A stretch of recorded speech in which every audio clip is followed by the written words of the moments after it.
Hey guys, welcome back to Gaming Solo.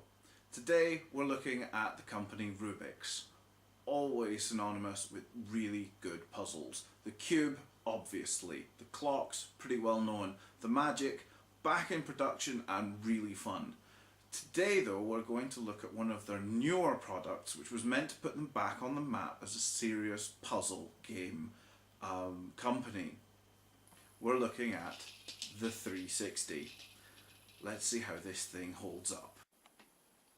Now then, this thing in front of us is the Rubik's 360. What you get when you buy it is you get the Rubik's 360 itself and a little stand. It has a little Rubik symbol on it just there, which is quite nice. It helps it sit because it doesn't really sit very well on its own. So that's what we get. Now this is it in its solved position.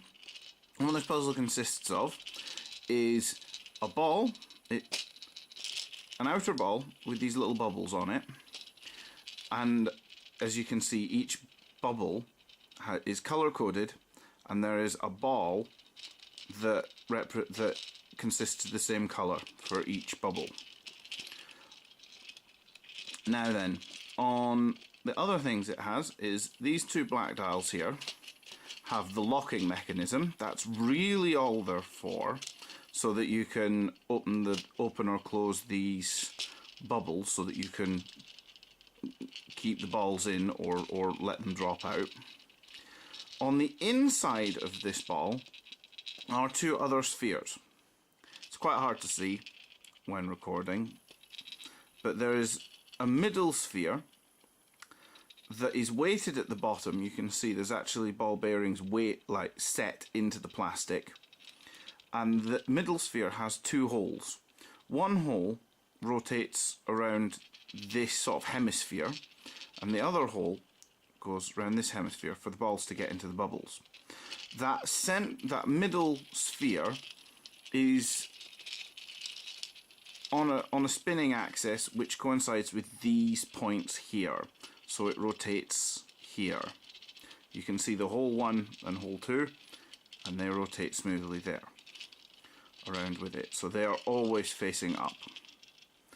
There is one more sphere which is on the inside of that, the inner sphere. So there's 3 spheres altogether, outer, middle and inner. The inner one has just a single hole, but because it is axised, where is it? Here and here, sort of at a 45-degree angle, that hole can rotate between the two holes of the middle sphere. It's also weighted so that it's constantly staying up. The trick of the way what you have to do with this puzzle is figure out how the axes rotate so that you can get these balls from the inner sphere to these outer bubbles. Let's have a quick look at the instructions that you get with this. They're not terribly fancy, they're literally printed on the box. I've just cut them out. So here we are. The challenge. Starting with all 6 balls inside the center sphere and the locking rings open, your challenge is to move the balls into the matching coloured domes on the outside. How it's done. Blah blah blah blah blah. Actually, I'm bored of reading this already. Let's sit and see if we can solve this. So, first things first, let's put it in its unsolved position. So, we open up these, and then you just start rotating it until they all fall in. Whilst I'm doing this, I will apologise now. This is very tricky to film, seeing as it's a load of transparent orbs, and I can't really move it into positions so that you can see smoothly what's happening, because by doing that I'll just ruin the solution, ruin what I'm doing with it. So bear with me, we'll hopefully get this right. Now, this puzzle, as I say, is all about moving it so that these spheres rotate the way you want them to. There is in fact all of about 2 moves to solve this. Let's have a look. So the first thing we need to do is find out how to get this inner sphere upside down so that we can get one of the balls into its hole. There, this is the move. It takes a couple of times to do it. We should get there. Whee. Oh. Go on. Yes, there we go. So what's happened there is by rotating it like that, I've locked it all up.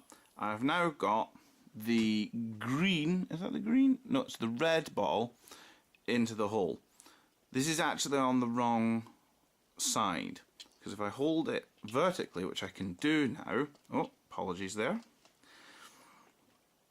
we've got the red through the hole, which you can see just there, but the red dome is on this side. So let's ditch that out, give it a shake, it should fall out. Alright, there we are, and try again. The first few times is a little bit trial and error because you've got so many balls in there, you can't really control what's going in. Oh, come on. Ping, there's one in. What was that? That was yellow. Yellow's on the wrong side. Hooray!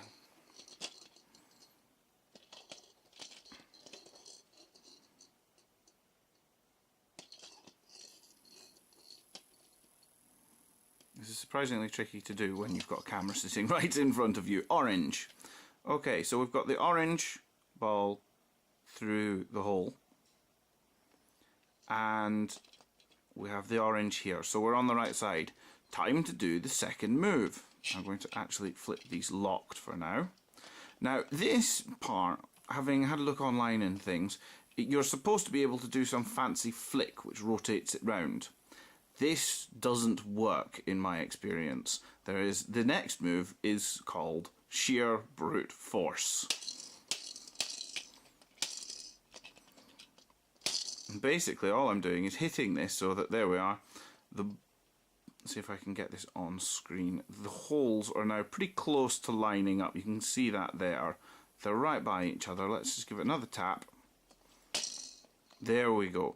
That ball has now dropped into the outer, into the middle sphere hole, and is sitting in between the two spheres.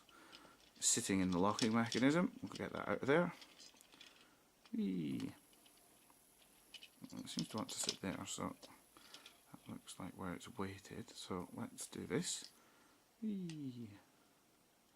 Now you can use the locking mechanism to your advantage, like whoa, nearly had it there. Come on. Because it locks in so that you can then help drop it in from there without it falling in the wrong hole. Come on round. As I say, sorry, apologies about the filming, it's quite tricky to do. Hopefully you can follow. There. Now I've just dropped, see if I can get an angle on this so you can see. I've just dropped the ball into the locking mechanism, so now I just rotate the locking mechanism, and that's the ball in the correct hole. Right, that is it. That's how you solve this thing. It is sheerly rinse and repeat. So that's my demonstration of the Rubik's 360. If you want to see the solution, it's going to be after the credits. Okay, and I'll go into more detail on what I'm doing and why. Okay, so back to me in a chair.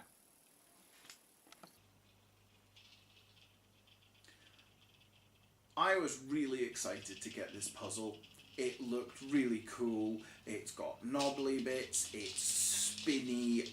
That seemed really fun to me. It looked like a really fun puzzle. And when I got it, within about 5 minutes, I was just frustrated. I couldn't see what I was supposed to do. I got really angry really quickly. There's no feeling of completion. Everything keeps spinning to the top, nothing happens. You don't get a feeling like you're getting anywhere. And then suddenly you make one correct move and you've solved it. It all just drops into place and it's done. You redo it once to make sure you know what you're doing, and then you're done. There's no replay value. Really, really bad. I would say if I had to give this a rating, I would give it a 1 out of 5. The 1 is because I like the look of it. I do. I really think this is cool looking. But that's it.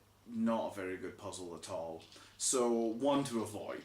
However, if you are a true gentleman and can leave no puzzle unsolved, pick it up on eBay for cheap. Buy it in a sale. Don't pay full price for it. It's not worth it at all. The gimmick's broken. The gimmick's bad. Yeah, just avoid this. There's much better out there. So, another nail in the coffin for Rubiks, I think. I'll see you guys next time. I've been gaming solo.